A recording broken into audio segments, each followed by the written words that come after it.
नमस्कार दोस्तों, आज बहुत दिनों बाद मुझे समय मिला है। सावन मास चल रहा है और साधना का समय है, तो इस वजह से थोड़ी वीडियो में लेट हो गया। तो आइए शुरू करते हैं आज की कहानी। मेरा नाम वीरेंद्र है। मैं उड़ीसा के एक छोटे से गांव में रहता हूँ। ये घटना तब की है जब मैं 12 साल का था, और उस समय भी अलग अलग शक्तियों का आभास मुझे होता था। मैं उस समय उनको समझ नहीं पाता था, पर कुछ तो अलग होता था मेरे साथ। मुझे कुछ ऐसे लोग भी दिख जाते थे जो किसी और को नहीं दिखते थे, यानी अदृश्य शक्तियां। एक घटना मैं आपको बताता हूँ कि एक रात जब मैं छोटा था, मैं पानी पीने के लिए रात को उठा और मैंने अपनी खिड़की से देखा कि एक बहुत ही बदसूरत दिखने वाली औरत हमारे आंगन में खड़ी थी। मैं उसको देखकर बहुत बुरी तरह से डर गया और अपने पलंग पर जाकर चादर ओढ़कर सो गया। सुबह जब मेरी नींद खुली तो पता चला कि हमारी एक भैंस अचानक मर गई है। उस भैंस की लाश को पिताजी और चाचा जी और घर के मजदूरों ने जंगल में गड्ढा खोदकर दफना दिया। पर अगले दिन भी हमारी एक और भैंस मरी हुई पाई गई। अब तो हमारे घर में बहुत ही अफरा तफरी का माहौल हो गया था। अब गांव में भी ये सारी बातें फैलने लग गई थी और ऊपर से हमारे पशुधन का बहुत नुकसान हो गया था। उसी समय हमारा एक नौकर बोला, आज रात मैं भैंसों के तबेले में सोता हूँ और देखता हूँ कि कौन क्या कर रहा है, ये कैसे कितना नीच काम हो रहा है। तो पिताजी ने उसको सोने के लिए कह दिया। जब शाम हुई तो उस नौकर ने भैंसों के तबेले में अपनी चारपाई लगवाई और वहीं पर सो गया। रात को 1 बजे मेरी नींद किसी के चीखने की आवाज़ से खुली। जब मैंने बाहर देखा तो आवाज़ उसी नौकर की थी जो रात को तबेले में सोया था, और हमारा पूरा परिवार भी इकट्ठा हो गया था। उस समय उसके शरीर में बहुत दर्द हो रहा था, उसकी हड्डियों के जोड़ जोड़ में दर्द हो रहा था। उसको चाचा जी ने गर्म पानी से सिकाई भी की और दवाई भी लगाई, पर उसको कुछ फर्क नहीं पड़ रहा था। गांव का माहौल था, इतनी जल्दी आसपास कोई डॉक्टर भी नहीं था, और धीरे धीरे उसकी चीख बढ़ती गई। और 30 मिनट बाद वो बहुत तेज चीख के बाद वो एकदम से शांत हो गया। वो इस दुनिया में अब नहीं रहा था। मुझे भी आसपास बहुत घुटन हो रही थी, पर क्या था वो मुझे समझ नहीं आ रहा। सुबह हुई तो उस नौकर की लाश उसके परिवार वाले ले गए और पिताजी और चाचा भी उनके साथ उसके अंतिम संस्कार में चले गए। 3 दिन में 3 मौत, 2 जानवर की और 1 इंसान की। जब मेरे पिताजी और चाचा जी वापस आए तो दादाजी ने पूरे परिवार को अपने कमरे में बुलाया और सबसे कहा कि हमारे घर पर ये जो कुछ भी 3 दिन में हो रहा है, उससे मुझे ऐसा लग रहा है कि किसी ने कुछ हमारे घर पे कर दिया है। हमारे घर पर मैंने आज राधे श्याम बाबा को बुलवाया है, वो आते ही होंगे, और तब तक तुम सब एक साथ ही रहो, कोई भी अकेला कहीं नहीं जाएगा। थोड़ी देर बाद राधे श्याम बाबा जी, जो कि पहले भी हमारे घर में आए, जिनका आना जाना था, वो आ गए। देखने में तो बाबा जी कोई तांत्रिक या साधु नहीं लगते थे, पर दादाजी बताते कि बहुत सिद्धियां हैं उनके पास और आसपास उनका बहुत नाम है। जब वो हमारे घर आए तो हम सब ने उनके चरण स्पर्श किए। दादाजी पहले ही उन्हें सारी बात बता दिए थे।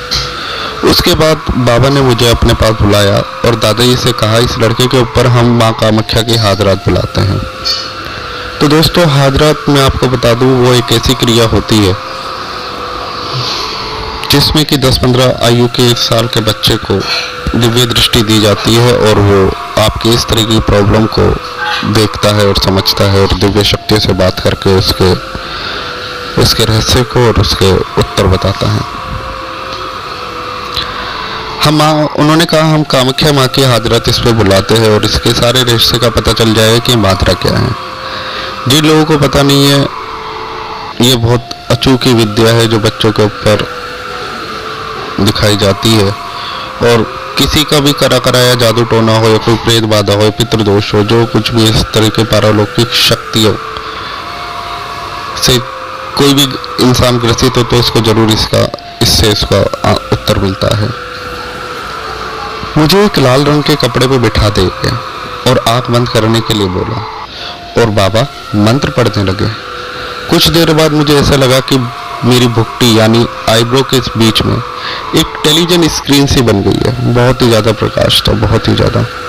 उसी प्रकाश में जब मैंने बहुत थोड़ा थोड़ा प्रकाश कम हुआ तो उसी स्क्रीन सी पे जो मुझे अपने मस्तिष्क में दिख रही थी, जहाँ पे थर्ड आई होती है, मुझे एक बहुत ही सुंदर सी देवी माँ दिखी।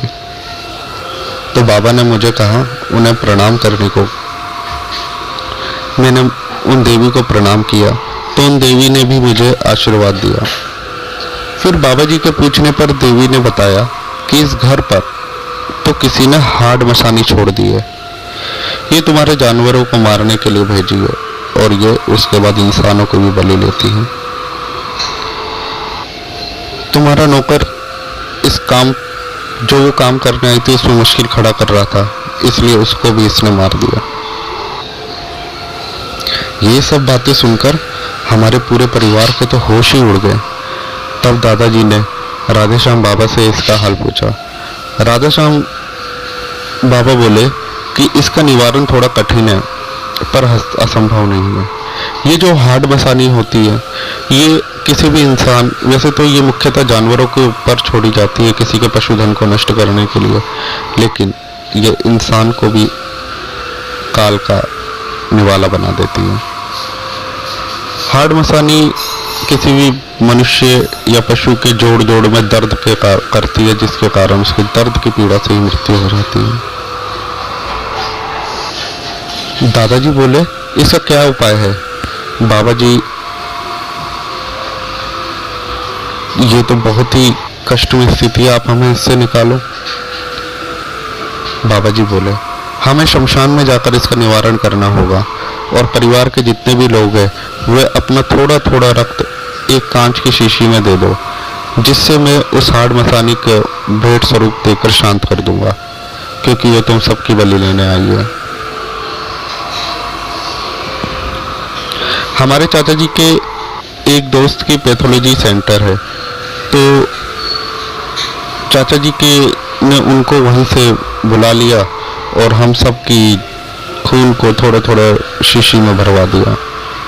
इवन दैट कि हमारे जो जानवर थे उनका भी थोड़ा थोड़ा रक्त लेके हमने शीशी में डाल के उनको पहुंचा दिया। शाम को चाचा जी हमारे वो रक्त लेके बाबा जी के पास चले गए और उनको दे आए। और चाचा जी ने जब वापस आए तो चाचा जी ने बताया कि बाबा जी ने हमें कुछ निर्देश दिया है और ये कहा है कि अब हम 3 दिन तक कोई भी घर से बाहर नहीं निकले और 3 दिन की ज़रूरतों का सारा सामान घर में ही रखे, क्योंकि कुछ भी हो सकता है। इकट्ठा रहोगे तो एकता में बल रहेगा और हौसला बना रहेगा सभी का। जब पहला दिन था मानो ऐसा लग रहा था कि कोई हमारे घर के आंगन में टहल रहा हो। छत पर धम धम के कूदने की आवाज आ रही थी। सब लोग एक दूसरे का हाथ पकड़कर बैठे हुए थे, पर थोड़ा सुकून भी था कि हम सब साथ हैं, इससे हिम्मत भी बनी हुई थी।